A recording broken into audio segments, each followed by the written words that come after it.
WideAwakeNews.com, host on the Rinse Radio Network, and in 3 minutes, I want to let you know what you truly should be afraid of. Give me 3 minutes, and I'll give you some real fear. Not this garbage that we're being pumped by the establishment media, by our government. Let's look at some names here.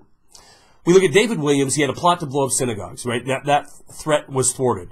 We had Jose Pimentel. He was a New York lone wolf terrorist that, thank goodness, he was stopped in the nick of time. We had Mohammed Nafas, who was going to blow up the Fed. He was stopped. Matthew Lanaza was going to blow up a bank in Oakland and start a civil war. Thank God the FBI was there to make that go away. Sami Asmaka, he had the Tampa terror plot thwarted. Of course, 19-year-old Mohammed Osman Mohammed, he was the Christmas bomber in Portland that almost caused a Christmas disaster. And now we have another one. Christopher Cornell, 20 years old, thwarted on his way to attack our nation's capital. At least this is what we're supposed to believe in every one of these cases. This is the sensational headline, the shocking headline, the fear that's being pushed towards you, so that we will gladly give up more freedom so we have safety. So we have the Joint Terrorism Task Force and the FBI and these alphabet agencies that are collecting everything that we type, say, do is recorded for our safety. This is what we're to believe. But in every one of these cases I just presented to you, tongue-in-cheek, talking about how we've been kept safe, the FBI has set the stage for these individuals, a lot of them so dim they could barely put in a light bulb or tie their shoes, and agree to go along with these things. And we are presented, look, another Osama bin Laden has been taken away and thrown in jail. In every single one of these cases, they didn't have the wherewithal, they didn't have the resources, and again, in most cases, they didn't have the intelligence to pull off anything like the attacks they've been accused of planning and were going to carry out. But that doesn't stop the government from portraying them before the television as would-be terrorists that, thank God, we have an onerous government that will take care of us. Why am I bringing these guys up right now on the heels of the killings inside of France? Because the killings in France are absolutely no different than these individuals that I just brought to your attention now. The only difference is they might genuinely be angry at the West because of the West-created terrorists that are literally killing people around this planet.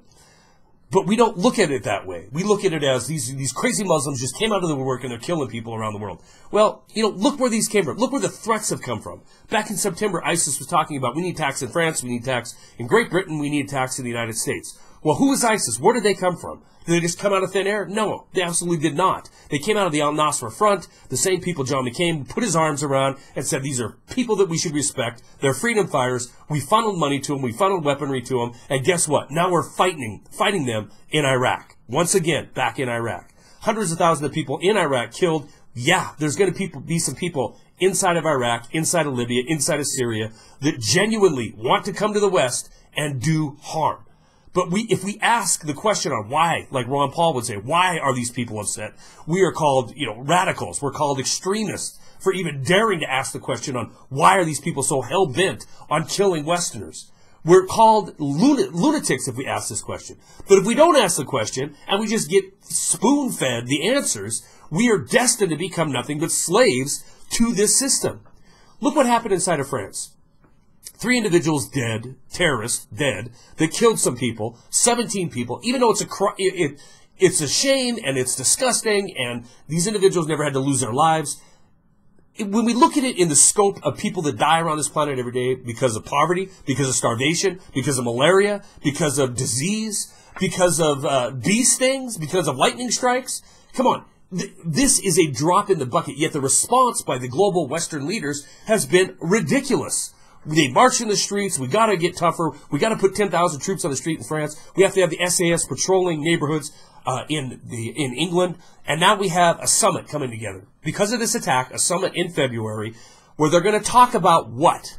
They're not saying they're talking about Muslim extremists or terrorists or ISIS or anything else. What they're talking about is extremism on the planet.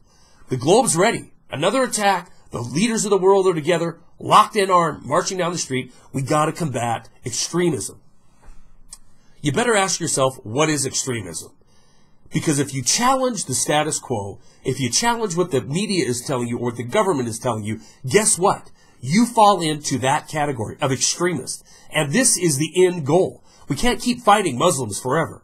But we got to keep perpetuating this war footing. We have to keep going and going and going and expanding the intelligence apparatus, expanding the military-industrial complex. Because if we don't have it, it all comes crashing down. And you can be rest assured, as energy continues to plummet, as oil continues to fall, as these nations that are energy producers continue to be thrown further and further and further into economic chaos, and as the West economy continues to implode, the middle class continues to fall, debt continues to rise, there will be more pushback. There will be more people like me, like you, who think that the government isn't truthful and forthcoming with the reality that we see before us, but we're told something different. There's going to be people that question the status quo.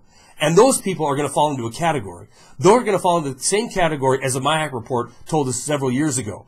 People who follow Ron Paul. People who are constitutionalists. People who believe in the Second Amendment. People who believe in individual personal sovereignty are going to fall into a category. And it's not going to be Muslim extremists. It's just going to be extremists. And that's when we, the people, become the target. We become the target, unfortunately, when we wake up. And it's a very few number of people that are there. But by the time that the number has grown to the point where actually true change could be effected, you will have that apparatus before you telling you you're a terrorist and you got to be dealt with in order for the safety of the people. We've given up our freedom to obtain some safety. We're getting neither. Stories are attached. That's all I got.